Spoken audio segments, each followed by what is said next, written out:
Senador, enquanto Oi. nós estamos esperando os convidados, eu posso avisar aqui que eu estou vendo que nós já temos a deputada Bia Kicis e assessores a respeito daquela da ata que nós vamos estar passando o link, tá? Então, Ótimo. só para as pessoas que nós vamos estar enviando as atas das derradeiras 5 últimas reuniões, nós já tivemos 6 reuniões, essa será a 7ª. Então, nós estamos passando as atas, e essas atas, senador, depois o senhor verifica se o senhor vai colocar, né? É importante dizer que nós temos já um canal no YouTube, fazer a divulgação desses canais da comissão, e que a gente vai disponibilizar para o público geral as atas ali, o que foi falado, como as pessoas que participaram e tudo. Então, se tiver alguma observação a fazer, antes de nós estarmos disponibilizando, que entre em contato conosco para que a gente possa fazer a correção adequada. Ótimo. Tá bom. Vamos colocar no grupo, né? A gente tem um grupo, vocês estão participando. Mas antes, para dar início, então, à nossa reunião de hoje, né, mais uma vez agradecendo a participação de todos. Essa semana, eu particularmente recebi muitas denúncias, reclamações, principalmente de familiares, né, que estão nos hospitais, muitas vezes sem receber informações, né, muito paciente ainda com falta de medicamento. E hoje a gente convidou também, como foi uma colocação oficial, nós temos lá no Sol Nascente as irmãs, a irmã Marli e a irmã Gessinéia, que é lá da comunidade do Sol Nascente, lá do trecho 3, que elas são da congregação das irmãs de Jesus Crucificado. E elas têm um depoimento, eu pedi que elas participassem no início, depois também o deputado Leandro Graz entrou com ação no Supremo também com relação às informações. Eu queria antes passar, então, agradecer logo a irmã Marli e a irmã Gessinéia. Vou passar para elas a palavra, para elas passarem um pouquinho o que está acontecendo lá no Sol Nascente, na Ceilândia, para depois de então dar continuidade à nossa reunião. Irmã Marli, está com a senhora a palavra. Bia, estou vendo aqui a Bia também. Olá, Bia. Irmã Marli. Exalci, boa tarde a todos aqui. Está me ouvindo bem, irmã Marli? A irmã Gessinéia. Está complementando. Boa tarde, é que nós estamos com dificuldade de ouvir o áudio de vocês, estamos tentando arrumar aqui. Só um minutinho, por favor, desculpa, pode ir. Senador, a presidente da conferência está aqui, a Soli Delato. Isso, está aí. Ótimo. A palavra está com vocês.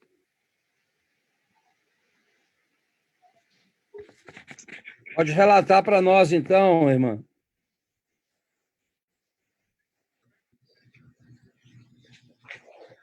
Sueli, irmã pode Sueli? falar em nome dessa... Vou iniciando, então, agradecendo ao senador, aos deputados que nos convidaram para estarmos juntos nessa tarde e poder com vocês partilhar um pouco do que tem sido o drama mais vivido, mais próximo às próprias irmãs missionárias de Jesus Crucificado, que estão no Sol Nascente, no trecho 3. E tem sido algo assim impressionante, quase indescritível o que tem sido vivido. O plano piloto não sabe o descaso que a nossa periferia vive. Nós temos um caso recentíssimo, de hoje pela manhã, de ontem à noite, nós iniciamos, a Conferência dos Religiosos de Brasília iniciou uma campanha de solidariedade por cesta básica e elegemos, em razão do trabalho que as irmãs fazem lá no Sol Nascente, elegemos essa região como uma região carente, com muitas necessidades, muito desemprego, muita informalidade, e nós iniciamos no mês de março uma campanha de solidariedade. Qual não foi o nosso susto quando, mais ou menos no mês de maio, as pessoas passaram a procurar as irmãs e dizer: irmã, pode me tirar da lista onde estamos inscritos para receber cesta básica? Nós queremos receber urnas funerárias. nós não temos recurso para comprar urna para os nossos familiares. Isso nos chocou profundamente, porque é falta de uma política pública. A gente sabe que muitos que estão morrendo, inclusive, são mortes evitáveis, e o descaso do poder público e do serviço de saúde, sem querer fazer nenhum julgamento dos profissionais, muito pelo contrário, a gente imagina que eles estão lutando com as condições que eles têm, com poucos recursos, mas, para os senhores terem uma ideia, ontem nós tivemos a informação de um senhor que estava internado por outros motivos, não Covid, no hospital de Ceilândia, e não tinha UTI. Pela falta de UTI, por falta de respirador, esse homem veio a óbito. Tentamos localizar ainda antes, para ver o que, junto com os deputados distritais, o que nós podíamos fazer para que ele fosse removido para uma UTI, depois de uma semana tentando essa UTI. Não tendo conseguido, assessores da deputada Arlete Sampaio telefonaram para o hospital e lá disseram: aqui não consta o nome desse paciente, não tem Benjamin internado aqui. Quando o homem estava no centro cirúrgico pela terceira vez, e ainda hoje de manhã, depois dele ter ido a óbito ontem por volta de 23 horas, desapareceu o atestado de óbito dele. Ninguém sabia onde que o médico, o doutor Bruno, que assinou, não se sabia onde tinha sido guardado esse atestado de óbito.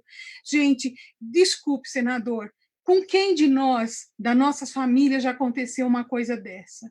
Se é com a família do pobre, parece que pode acontecer, né? Até esse momento, nós não estamos entendendo o que aconteceu, porque depois que apareceu, por volta de 11 horas da manhã, esse atestado de óbito, nós temos informação, não podemos confirmar, mas a informação que os funcionários da administração nos passam é que ele irá a uma autópsia. Mas por que ele vai à autópsia se já tem atestado de óbito e se ele morreu dentro da unidade hospitalar? Então, a desinformação, o descaso, a tristeza que as irmãs vivem, tendo às 4 horas da manhã, pessoas batendo na sua porta para tentar uma campanha por urna funerária, é o que nós temos vivido no dia a dia. Elas estão aí, espero que o microfone delas já tenha retornado. Eu tenho vivido esse drama na parceria e como coordenadora da CRB de Brasília, mas quem está no front, quem está sentindo todo o drama desses moradores desprezados da nossa capital federal são as irmãs Gessinéia e Marli, quem eu pediria que os senhores ouvissem também. Obrigada. Irmã Marli, dá para ouvir, dá para falar agora? Dá, nós fizemos... Você nos escuta? Sim. Sim, é o que o senhor ali relatou. Esse caso, seu Beija, foi de ontem para hoje, né? Mas é quase todos os dias a mesma situação. Ou é apressadamente que retire os corpos, porque não tem espaço de onde coloque, pressionando as famílias, né, que precisa ser retirado, é a questão das vagas, porque, na verdade, a nossa grande luta é pela questão do atendimento à saúde, não é pela questão, assim, não é nem tanto, claro, a urna é importante, mas o que nós gostaríamos é que as famílias tivessem assistência à saúde, que fossem atendidas, tanto na UPA quanto no hospital de referência, que agora é o Hospital de Ceilândia. E, assim, o que a gente tinha pedido, ajuda, né, que nós estamos aqui já há 7 anos, mas, assim, um descaso tamanho, mesmo com essa questão da pandemia, foi só agora mesmo. Sempre houve descasos aqui, mas, assim, pela questão da epidemia, da pandemia. E, assim, esse governo da mentira mesmo, sabe? Porque a cada momento vai na TV e diz que tem vaga, que tem isso, tem aquilo outro. Aqui nós conseguimos as vagas quando o óbito chega. Aí, quando o óbito chega, aí eles falam, não, a gente conseguiu a vaga. Mas aí já não precisa mais da vaga. Ontem, quando se pediu um relatório aos médicos, ninguém deu um relatório para que a gente pudesse levar ou para o Ministério Público ou outro órgão. Ninguém do hospital, só dizia assim: nós estamos providenciando lei. Todas as vezes que pede um relatório ou qualquer coisa, hoje o atestado, a declaração de óbito só chegou para poder fazer o atestado quando nós falamos que o jornal Metrópole estava chegando. Então, assim, não funciona. E ficam fazendo das pessoas mais humildes, me desculpa a palavra, mas de besta.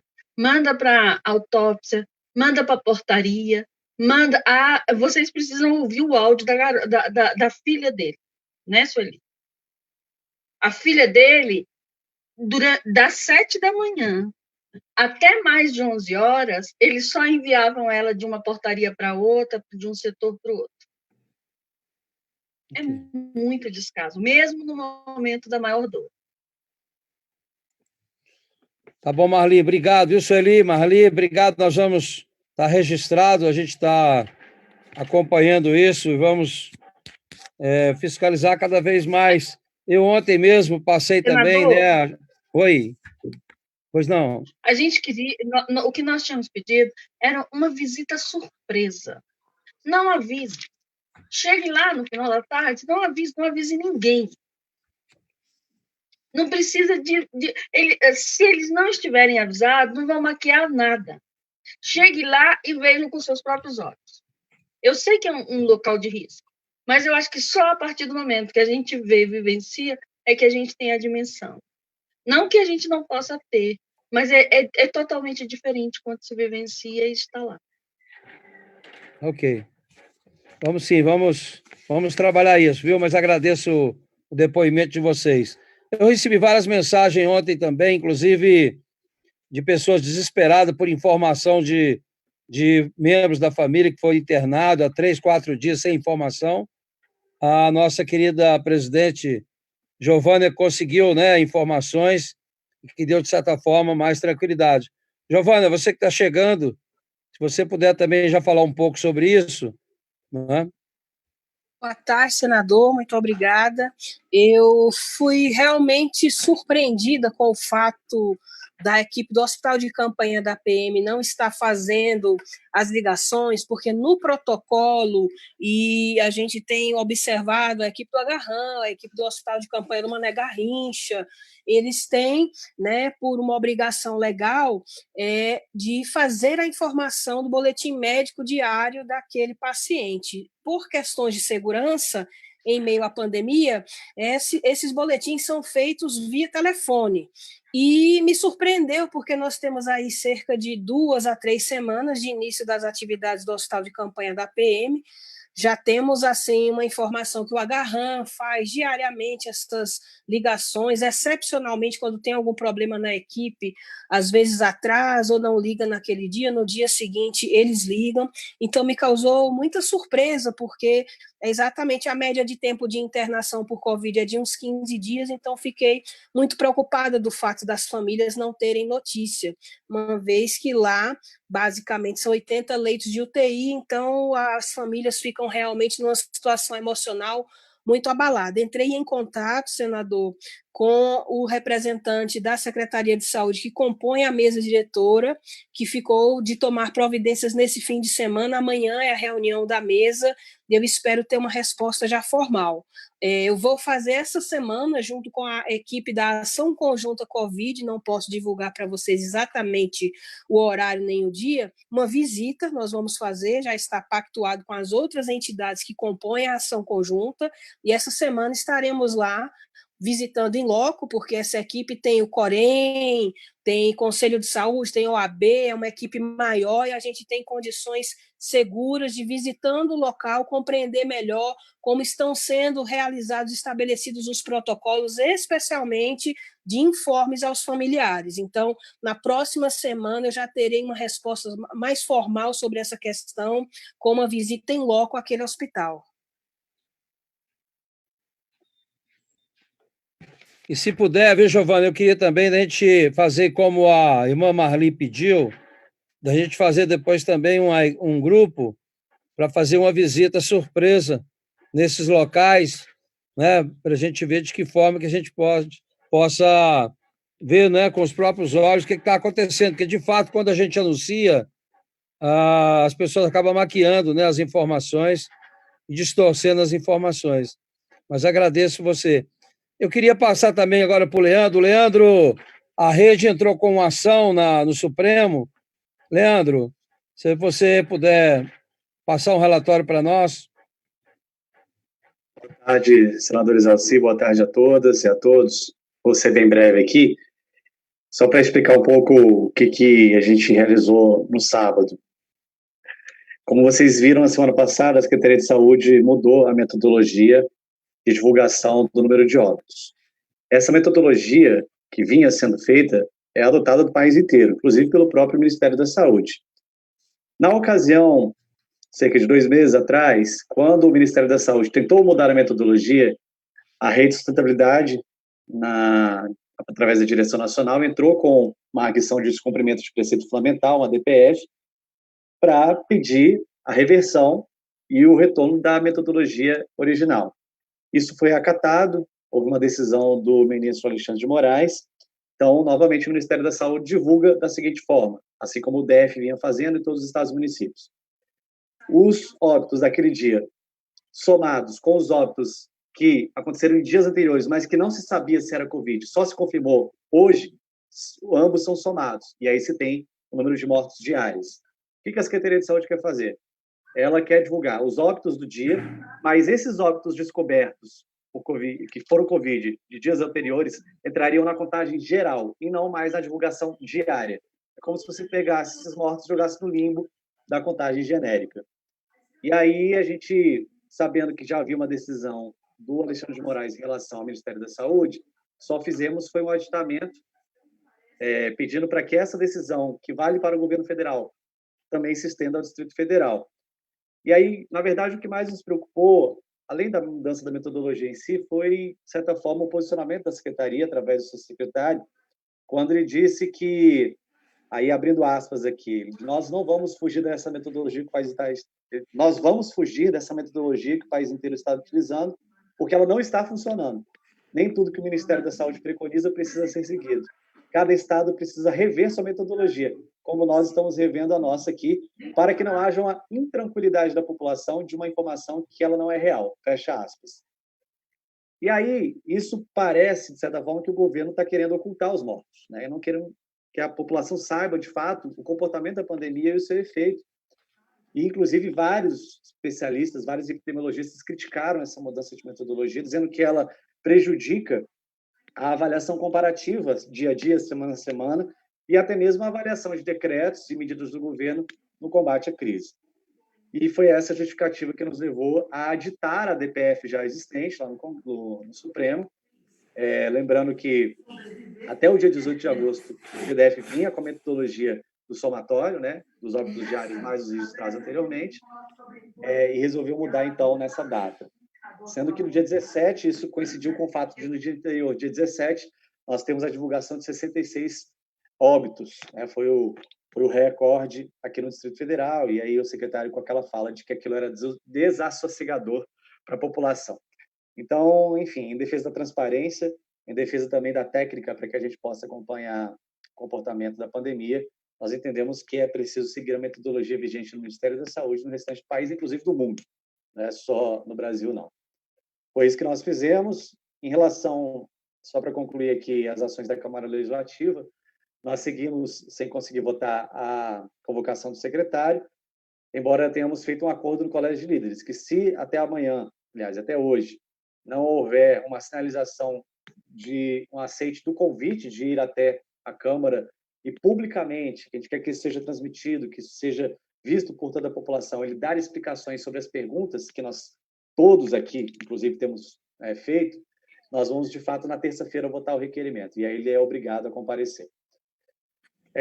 Nesse sentido que a gente tem acompanhado, tem feito as ações, e acredito que o relato das irmãs é muito importante em relação a essa denúncia que foi feita, porque, de fato, é preciso que a gente vá em loco e verifique essa situação, obviamente de forma não comunicada previamente, mas de surpresa, para de fato atestar aquilo que tem chegado para a gente. Mas agradecer ao senador Isalci mais uma vez pela oportunidade. Tá bom. Antes de passar para a deputada Paula, Ana Cláudia, como é que está a situação das escolas? Você tem alguma novidade para nós? Há um desespero de todas as partes, tanto das escolas fechando, quanto dos pais também, que muitos não têm onde deixar as crianças, outros não querendo retornar, ficar só no virtual. Você tem notícia disso? Sim, senador. Na semana passada, na quinta-feira, houve uma audiência de conciliação realizada pelo desembargador Pedro Foltran, do TRT da 10ª Região, Tribunal Regional do Trabalho, conosco, o Ministério Público do Trabalho, com o Distrito Federal, que é o réu na ação, e também com os sindicatos dos professores em escolas particulares e o sindicato das escolas particulares. Nesta audiência, chegou-se a uma possibilidade de acordo de retorno no dia 21 de setembro. E foi um longo debate, foram 6 horas de debate, e desse debate extraiu-se o seguinte, que primeiro, é preciso destacar que o fundamento dessa ação foi a alta aqui no DF de mortes ainda, né? Então, quer dizer, nesse ponto foi previsto o retorno das escolas particulares inicialmente em 27 de julho, e de lá para cá só cresce o número de mortes. Então, esse foi o fundamento principal para que se pedisse, para que ao menos se chegasse próximo do calendário previsto para as escolas públicas. As escolas públicas, é até importante destacar isso, na semana passada, também por decreto, por decisão do governador, as aulas para as escolas públicas foram suspensas por tempo determinado, também com esse fundamento, de que há uma alta nas mortes do Distrito Federal. E nós, Ministério Público do Trabalho, nós não ignoramos essa situação da empregabilidade, que é necessária, da renda, que é essencial para os trabalhadores. Também a questão social, de que alguns pais têm a necessidade de deixar seus filhos na escola, mas há que haver uma ponderação de valores. E nesse caso em que a pandemia, aqui no Distrito Federal, chegou a um ponto alarmante de óbitos diariamente, entendeu-se que seria interessante que um pouco mais de tempo viesse a ser esperado aí nesse sentido, não só para esperar a pandemia melhorar, porque isso ninguém tem controle disso, a questão das mortes diminuírem, ninguém vai ter controle disso, mas até para que se trabalhe melhor e de uma forma mais responsável a questão do protocolo de biossegurança, das práticas que terão que ser implementadas nas escolas de forma muito rígida e muito fiscalizada, inclusive por nós, Ministério Público do Trabalho, para que se minimize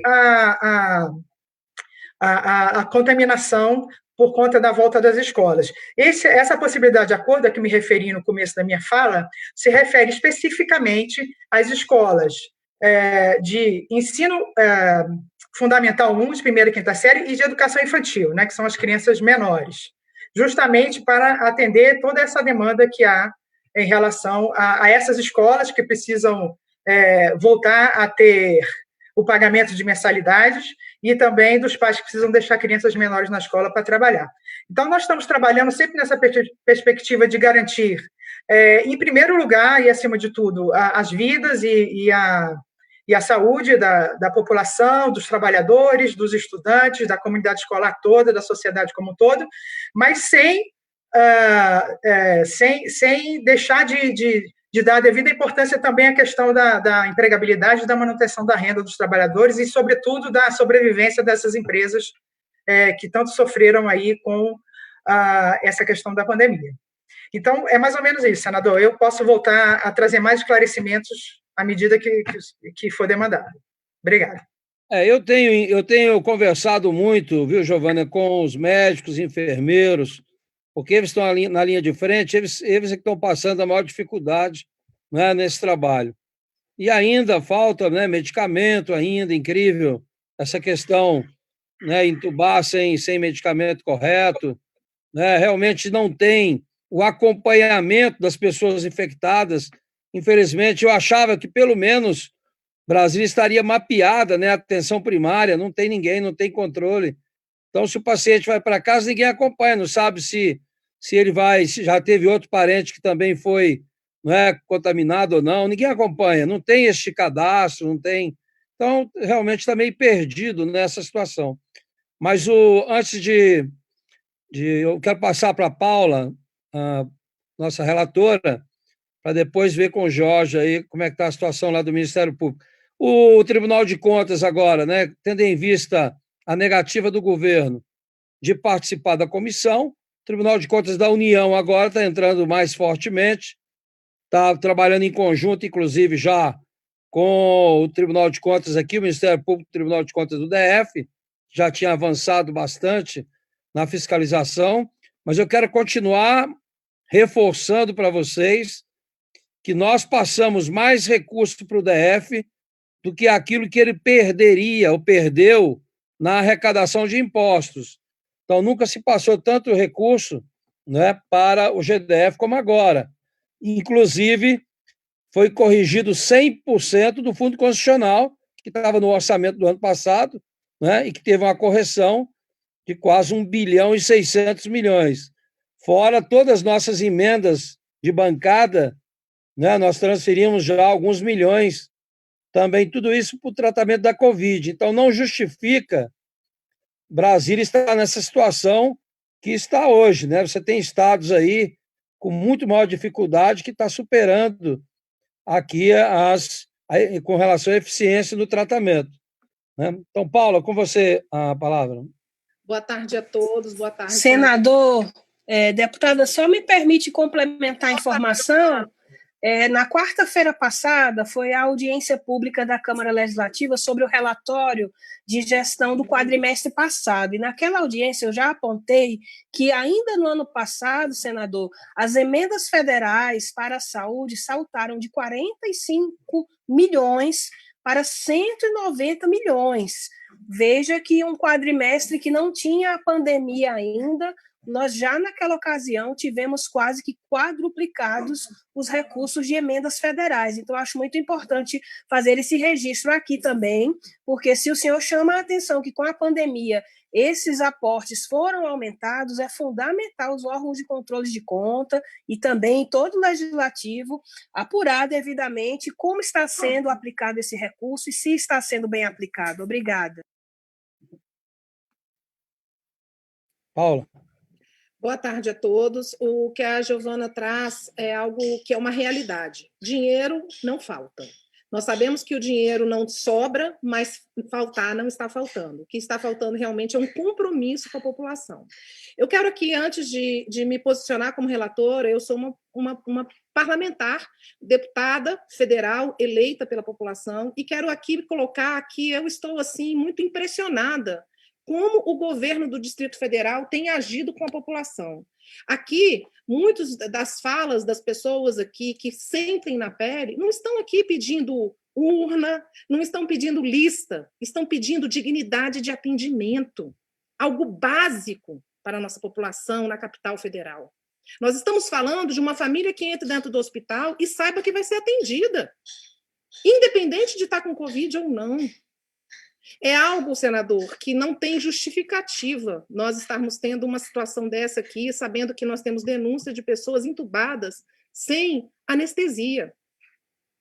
É algo que dói o coração da gente, nós sabermos que tem pessoas que estão morrendo e a família, além da dor e da preocupação, não saber o que está acontecendo com seu ente querido. É inaceitável um governo que veio para a política dizendo da nova política, está fazendo é pior do que a velha política, isolando a toda a população e deixando a população mais carente e mais ainda subjugada. Senador, eu quero assim dizer que, como relatora, nós já fizemos o requerimento para o Ministério da Economia, do Tesouro Nacional, pegando todas as informações de todo o dinheiro que foi para o GDF. Nós vamos estar esperando essa informação para que a gente possa entregar, assim, para o Tribunal de Contas, que eu sei que tem já essas informações, mas nós vamos estar acompanhando isso, e que a gente pede aos representantes da Câmara Legislativa que tome atitude, porque é inaceitável, no momento de pandemia que nós estamos aí, com esse número crescido de mortes, o secretário da Saúde não se colocar à disposição para dar uma satisfação à população. Nós sabemos que tem um grupo hoje, graças a Deus, com 5 meses de pandemia e mais de 113 mortes, lembrando que as 113 mil mortes é dolorida para cada um dos familiares, mas também temos casos de sucesso de recuperação. Hoje, nós já estamos com um momento superado, inclusive em relação aos medicamentos e ao tratamento precoce. Nós temos um grupo de médicos aqui, um grupo de médicos de Brasília, que estão fazendo um trabalho fundamental para a conscientização dessas pessoas para salvar a vida. Eu, nem deputado Leandro, nem deputada Bia, somos médicos. Nós somos aqui representantes da esperança do povo. O que a gente puder fazer para salvar esse povo, eu tenho certeza, o senhor, estamos aqui. E nós precisamos que a secretaria mostre qual é o protocolo que ela está agindo com a nossa população. Porque existem, sim, cientistas, médicos, que estão aqui querendo salvar, e a secretaria está fechando a cara, a porta na frente desses médicos. E eu peço até que a gente traga esses médicos para cá, para essa comissão, para mostrar o que eles estão fazendo no Brasil, porque nós estamos aqui negando a salvar vidas. E nós estamos aqui unidos para trazer transparência e salvar vidas. Então, isso é um ponto. O outro ponto que já foi trazido aqui por essa comissão, eu entendo, sim, a transparência dessa lista de mortes de pessoas que são recuperadas, mas eu quero um pouquinho mais atrás. Eu quero saber como os profissionais de saúde estão sendo tratados, que até agora nós não tivemos resposta. Eu quero saber como é que as pessoas estão tendo transparência dessa lista de UTI e do seu atendimento. Também não tivemos resposta. E que a Câmara Legislativa possa trazer essas respostas para a gente. Possam trazer essas respostas. É lamentável um governo da capital federal se opor a responder a essa comissão. Uma comissão que é apartidária, está unida aqui em prol da população. É lamentável. E, ao mesmo tempo, senador, traz para a gente muitas coisas para a gente pensar e suposições. Porque quem não deve, não teme. Quem não deve, não teme. E dinheiro não falta no GDF. E é lamentável não só as denúncias de mortes, mas é lamentável as denúncias que a gente está tendo em relação a não republicanas posturas desse governo. E esse momento, eu acho importante, nós também estamos caminhando essa comissão para que a gente possa trazer um pouco mais de transparência na utilização desses recursos, como a Giovana trouxe aqui. E que é o Ministério Público, que o tribunal tenha consciência disso, de que nós estamos aqui para que a gente possa trazer a dignidade, mas também trazer a transparência desses recursos. Eu gostaria de dizer a essas senhoras, a Sueli e a Marli, que fizeram aqui a respeito em relação ao Sol Nascente. Infelizmente, essa realidade não é só do nosso Sol Nascente. Nós poderíamos estar, senador, eu querendo aqui fazer uma sugestão aos parlamentares que quiserem participar. Nós podemos estar combinando de fazer, sim, uma visita inesperada aos hospitais o mais breve possível. Acho que é importante nós estarmos fazendo oficialmente da comissão e também pegando de surpresa. Agora, é mais importante ainda, senador, nós corrermos atrás para que essas pessoas sejam atendidas, e a melhor forma é a prevenção. Então, que a gente possa trazer essa prevenção, essa questão. Não vamos entrar em discussões políticas, porque isso é salvar vidas, isso não tem política no meio. E trazer a transparência dos recursos públicos também. É isso, que Deus abençoe a cada um dos senhores, contem sempre comigo. Tá ótimo. Eu vou passar para a Bia, viu, Bia? Mas antes, só anunciando que nós vamos, na próxima reunião, além desses depoimentos de algumas pessoas, para mostrar o que está fazendo, nós vamos falar um pouquinho também sobre o setor, né, econômico, também que passa com muita dificuldade aqui no DF, com falta de acesso também a financiamento, né, essas coisas, para ver como é que a gente pode ajudá-los também com relação a isso. Bia, contigo. Registrar a presença também da Era, que acabou de chegar. Cumprimentar a todos e dizer que realmente nós precisamos dessas informações. Então, o Leandro falou dessa tentativa de oitiva pela Câmara Legislativa, eles vão fazer esse requerimento, e nós, como deputados federais, senadores Alci aqui presentes também, nossa função também é fazer exatamente a fiscalização desse dinheiro, dessas emendas, essa verba que nós transferimos para o Distrito Federal. Não foi pouca a verba que foi destinada aqui por todos os parlamentares do Distrito Federal. Essa é uma bancada que se une quando a gente trata do Distrito Federal, independente de posição política. É impressionante como a bancada do Distrito Federal se une e trabalha junto. Então, nós temos que valorizar isso e realmente cobrar. Nós temos que cobrar, Paulo, a gente vai aguardar essas atas, esse relatório, para que a gente siga em frente. A gente não pode esmorecer com isso, não. É fundamental que a gente tenha esses esclarecimentos. E eu acho que essa visita ela vai fazer muito bem, né? Porque nós vamos poder ver com os nossos próprios olhos o que está acontecendo. O DF está atravessando seu pior momento da pandemia, enquanto em vários outros locais do Brasil já está diminuindo, aqui estamos no pior momento. Temos que entender isso, ver como a gente atuar juntos, porque o objetivo aqui, né, é salvar vidas e também cuidar da economia do país, porque as pessoas também estão morrendo por falta de emprego, por falta de recursos para sobrevivência, tá bom? Então, contem comigo, não vou fazer discurso aqui, o que eu queria é só dizer que contem comigo e vamos atuar, vamos passar mais para a ação. Eu acho que essa visita pode ser uma coisa muito, muito proveitosa. Obrigada, senadores Alci. Tá ótimo. Érica, quer falar, Érica? Depois, Alci, depois. Tá. Ô, Jorge, alguma novidade aí no Ministério Público?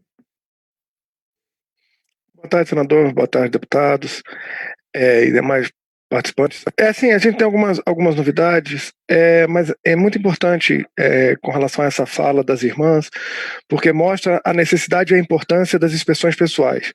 Falo isso porque o Ministério Público tem feito as inspeções pessoais, apesar de alguma resistência, muitas vezes, do GDF, mas isso é fundamental para que a gente saiba exatamente o que está acontecendo, evitando eventual, vamos dizer assim, algo que não demonstre claramente aquilo que esteja acontecendo, aquilo que seja a realidade. Então, o Ministério Público costuma estar rotineiramente fazendo essas inspeções. Nós temos inclusive um problema que nós tivemos, requisitamos informações do Hospital Regional de Samambaia para termos mais informações, porque na verdade houve uma visita, uma inspeção pessoal no Hospital Regional de Samambaia, e aí houve uma inconsistência com relação às informações. Então isso foi uma das coisas que foram feitas essa semana. Outra coisa que o Ministério Público do Distrito Federal do Território fez por meio do núcleo prisional foi pedir a suspensão das saídas temporárias, quinzenais, terapêuticas especiais de trabalho dos presos, até o dia 10 de setembro, o que foi atendido. Na verdade, o retorno só será a partir do dia 14, e as visitas a partir do dia 16, se a situação não melhorar. Então, isso foi mais uma coisa que o Ministério Público atuou. Com relação à contagem de óbitos, ao procedimento de contagem de óbitos, entramos em contato, a Força Tarefa entrou em contato com a Secretaria de Saúde e ela informou primariamente que seriam 2 mecanismos de contagem. Vamos aguardar para ver se realmente isso persiste, ou seja, o mecanismo anterior continuaria ainda existindo, mas talvez não teria essa divulgação. Não sabemos até que ponto isso realmente vai ocorrer.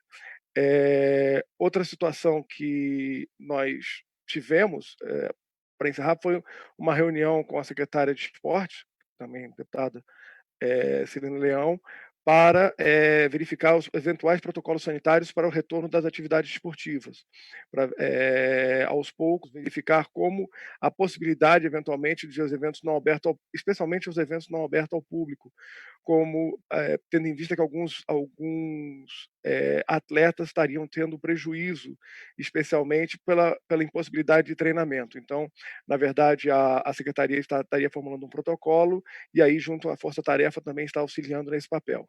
Tá certo? Muito obrigado pela participação. Ótimo. Antes de fazer as minhas considerações finais, Érica, você quer fazer alguma colocação? Quero sim, Salsi. A primeira coisa é que é preciso cobrar algumas promessas do próprio governo. O procurador falava, o representante do Ministério Público falava sobre a questão da suspensão do trabalho, particularmente dos conveniados da FUNAP, daqueles que estão em situação de trabalho no regime semiaberto ali no sistema prisional. E houve um compromisso do governo de que, ainda que houvesse a suspensão do trabalho, que os recursos seriam depositados no que diz respeito a estas bolsas, para posterior compensação. Isso é absolutamente importante, porque isso significa a sobrevivência dos familiares, daqueles que estão em cumprimento de regime semiaberto e que estão em situação de trabalho, particularmente os conveniados pela FUNAP. E, pelo que tenho notícia, isso não se efetivou. E o governo anunciou, em bom som, o governador anunciou que iria manter esses pagamentos em função da situação que nós sabemos, a maioria das pessoas que estão em privação de liberdade, né, compondo a população carcerária em privação de liberdade, são pessoas de baixa renda. O segundo aspecto diz respeito ao hospital de campanha, que ali foi feito no próprio presídio e que tem uma disposição, foi anunciada também pelo governo, de que haveria a manutenção dessa estrutura hospitalar para pós-pandemia, o que é absolutamente fundamental, porque muitas vezes a situação de saúde das pessoas que estão em privação de liberdade, ela se compromete com a dificuldade de que as pessoas sejam encaminhadas para outro tipo de atendimento não disponível dentro do próprio presídio. Da mesma forma, nós temos, portanto, a necessidade de ver assim, como vai funcionar, enfim, essa estrutura, esse hospital de campanha ali no presídio, porque ele é uma estrutura que vai perpassar a própria crise sanitária que o DF e o país está vivenciando. O segundo aspecto ele diz respeito a essa mudança dos dados, que depois o governo disse que não iria impedir que as pessoas, o registro dos óbitos, pudessem ser ofertados, e não apenas os óbitos que ocorreu naquele mesmo dia. Se você vai pontuar, e o governo federal tentou fazer isso também, e teve que recuar, porque até se criou um consórcio de órgãos de comunicação, enfim, para anunciar. Se você vai registrar apenas os óbitos que aconteceram naquele dia, você vai subnotificar uma parcela muito grande de óbitos, de pessoas que morreram em dias anteriores e que só houve o registro no dia específico. O governo tem dito, como disse o nosso representante do Ministério Público, que haveria o acúmulo das duas informações, tanto a informação dos óbitos ocorridos naquele dia, quanto a informação dos registros de óbitos que estão postos naquele momento. Mas é preciso ter muita preocupação com isso, porque isso tende a ser, ou pode provocar essa mudança de dados, de anúncio dos dados, numa tentativa de subnotificação, numa pandemia que nós temos agravada aqui no Distrito Federal e que significam milhares de vidas que já se foram aqui no DF, pessoas muito queridas da cidade, e todo mundo que se vai é amor de alguém, portanto, é querido de alguém ou é querida de alguém e precisa ser considerado como uma tragédia todas as mortes que poderiam ser evitadas. Então, nesse sentido, penso que é preciso e era importante, se a gente pudesse, solicitar ao governador do Distrito Federal, primeiro, um posicionamento acerca dessas duas coisas que dizem respeito ao sistema prisional, e o segundo como é que seria esse processo de divulgação dos dados e se eles vão realmente acumular os dois dados, das mortes registradas e das mortes de fato ocorridas naquele universo de 24 horas. Acho que a gente poderia fazer uma solicitação ou um requerimento em nome da comissão para o governo do Distrito Federal. É preciso também, tem muitas denúncias, não é? Denúncias acerca da falta de preservação das pessoas que estão infectadas nos hospitais, percentais nas unidades hospitalares das que não estão infectadas. Então, pessoas que entram por uma patologia e que acabam sendo infectadas na própria unidade hospitalar e que, a partir dali, elas são subnotificadas também, esses óbitos, na sua relação com a própria Covid-19, na medida em que são notificadas como tendo outra causa mortes. Então, portanto, era preciso que nós tivéssemos a clareza sobre isso, e a confusão dos dados que estão postas no que diz respeito ao suporte da Secretaria, ou ao suporte da Secretaria de Saúde ao atendimento das pessoas que estão com Covid-19 e o conjunto da população. Nós sabemos, Isalci, que o fato de você ter uma sobrecarga com relação à Covid, isso faz também com que haja uma diminuição da oferta de atendimento para pessoas que têm outros tipos de patologias. E, por fim, eu acho que a ideia da Bia, de que a gente pudesse estar checando, não, eu não digo só no que diz respeito às nossas próprias emendas parlamentares, que foram várias emendas parlamentares que foram destinadas para o enfrentamento da Covid-19 aqui no Distrito Federal, mas que nós pudéssemos, sim, ter uma espécie de observatório de todos esses aspectos que dizem respeito ao enfrentamento da Covid-19 aqui no Distrito Federal, tanto do ponto de vista das estruturas hospitalares e da demanda realmente, da necessidade de não termos uma demanda reprimida para a Covid e para outras patologias, como também no que diz respeito à estrutura e aos recursos. É preciso ter muita transparência, e eu não sinto tanta transparência nos dados fornecidos pelo governo do Distrito Federal. E essa comissão, ela cumpre uma função de estar fazendo um acompanhamento e de ser, de certa forma, um observatório para que nós possamos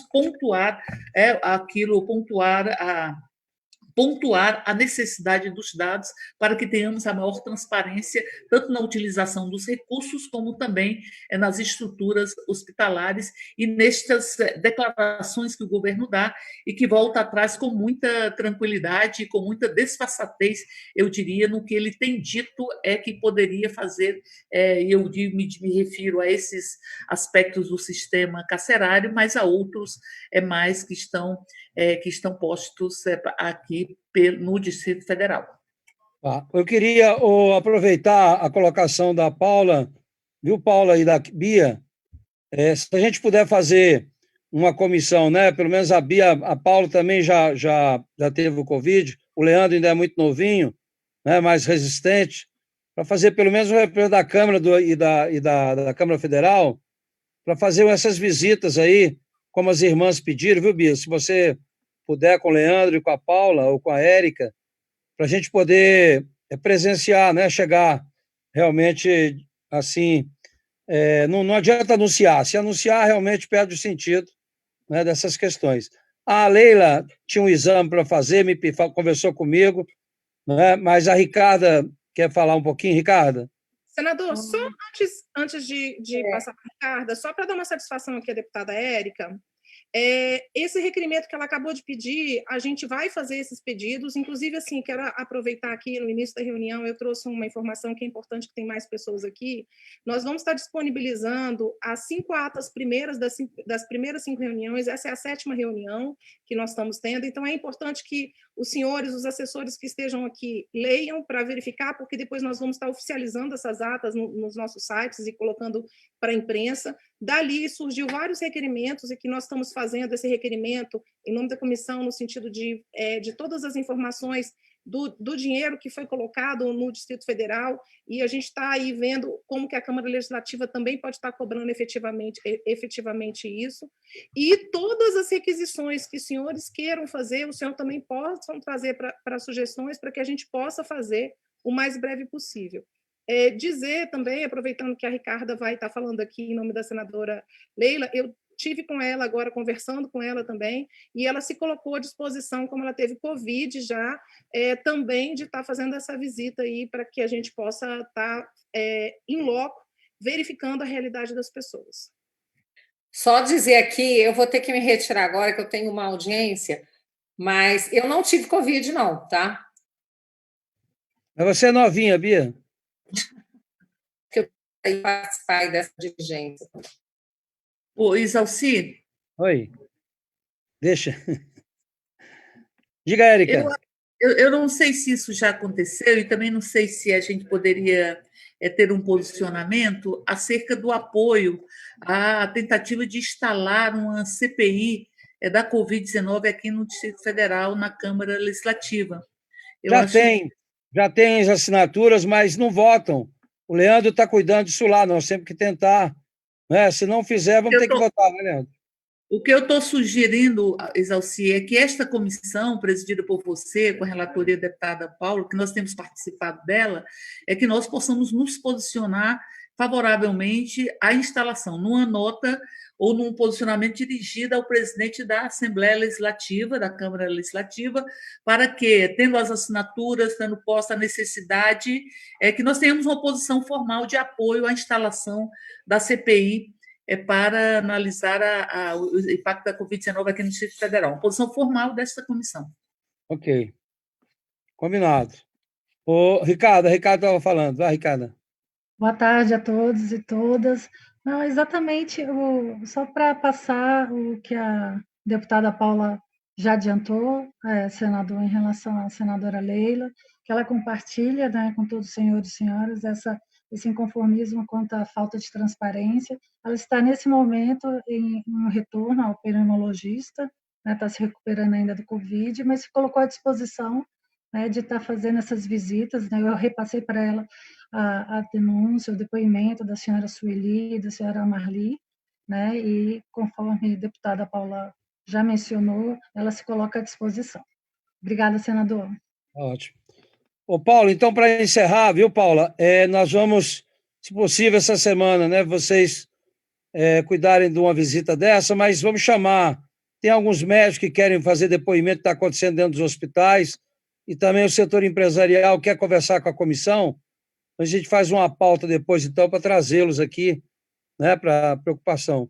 E acredito que o Tribunal de Contas, logo, logo, já começa também a nos posicionar. O Tribunal de Contas já está fazendo já a auditoria, já foi aprovado o requerimento, vocês sabem, e o Tribunal de Contas do DF está ajudando muito, porque já havia começado todo esse processo, né? Mas, então, eu mando para você, essa semana a gente dá em contra para definir a pauta e mandar, então, para os nossos convidados. Quero agradecer aí às irmãs pela participação, viu?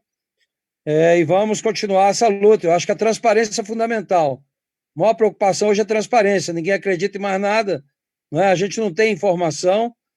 Nós já temos todos os recursos que foram destinados, só queremos agora saber onde é que está sendo aplicado, porque o que foi nós sabemos, né? Onde é que está sendo gasto é que nós não temos essas informações que nós estamos apurando, né? Então, eu agradeço aí a participação de cada um de vocês e na próxima segunda-feira, às 14h30, pontualmente, nós iniciamos a nossa reunião da comissão, tá bom? Um abraço, obrigado. Senador? Oi, Júlia, eu não vi você, Júlia, tudo bem? Tudo bem, senador. Boa tarde a todo mundo. Eu estava acompanhando a reunião, também um período agora eu estava fazendo o exame. Quero que vocês saibam que podem contar com o nosso mandato para as ações que a comissão entender necessárias e informar que a gente está no nosso site, senador, até já comentei isso com o senhor, que no nosso site nós temos o acompanhamento de todas as licitações que estão sendo realizadas agora com dispensa, né, em razão da pandemia. Então, quem quiser ter acesso a esses dados já compilados, é um trabalho bem pesado que a minha equipe faz, a gente disponibiliza no site www.julialuci.com.br. E sobre as visitas em loco, eu tenho algumas pessoas que fazem isso para mim, sejam pessoas da saúde ou pessoas que também já tiveram contato com o Covid. Eu adoraria ir, mas eu ainda não tive, né, a doença diagnosticada, então, nesse momento, eu acho, infelizmente, eu não vou poder participar fisicamente da ida em loco, tá bom? Mas tenho pessoas para me representarem. Tá bom, viu, Paulo? É bom pegar aí, a Paula tem pegar o teu site aí para poder realmente confrontar com as informações que nós também temos, né? Tudo isso ajuda bastante, tá bom? Obrigado, Júlia. Gente, obrigado então. Paula, mais alguma coisa, Paula? Não, só lembrando que nós vamos estar disponibilizando agora as 4 atas e qualquer requerimento, façam observação para que a gente possa organizar, tá? Estamos à disposição. Obrigada. Obrigado, gente. Então, até segunda-feira, às 14h30.